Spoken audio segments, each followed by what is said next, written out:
ఎమ్మెల్యేల అనర్హత పిటిషన్పై హైకోర్టు తీర్పును స్వాగతిస్తున్నామన్నారు టీపీసీసీ ప్రధాన కార్యదర్శి అద్దంకి దయాకర్. హైకోర్టు తీర్పును సవాల్ చేస్తూ బీఆర్ఎస్ సుప్రీంకోర్టుకు వెళ్లే అవకాశం ఉందన్నారు. పార్టీ మారిన ఎమ్మెల్యేలను వెంటనే సస్పెండ్ చేసే చట్టం వస్తేనే ఇలాంటి వాటికి ఆస్కారం ఉండదన్నారు అద్దంకి. హైకోర్టు ఇప్పుడిచ్చిన తీర్పును కూడా స్వాగతిస్తున్నాం.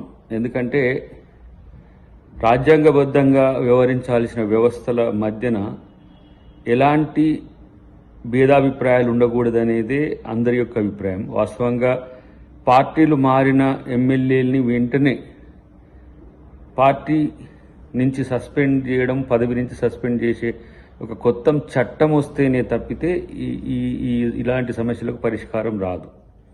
ప్రత్యేకించి గతంలో బీఆర్ఎస్ చేసిన ప్రాక్టీసెస్ వల్ల దేశం మొత్తంలో అన్ని రాష్ట్రాల్లో కూడా ఇదే ప్రాక్టీస్ చేస్తే బాగుండు అన్నట్టుగా జరుగుతున్నది.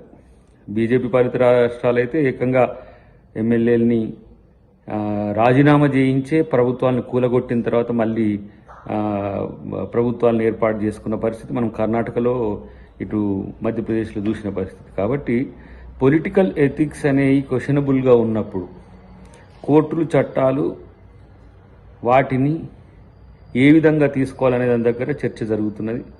డెఫినెట్గా వాళ్ళు హైకోర్టు తీర్పు మీద ఛాలెంజ్ చేయడానికి సుప్రీంకోర్టుకు పోతారు. గతంలో కాంగ్రెస్ పార్టీ కూడా ప్రయత్నం చేసింది, అది వెంకటరెడ్డి గారి, సంపత్ గారి కేసులో. At the same time BRS కూడా వెళ్లే హక్కున్న, నైతికంగా హక్కు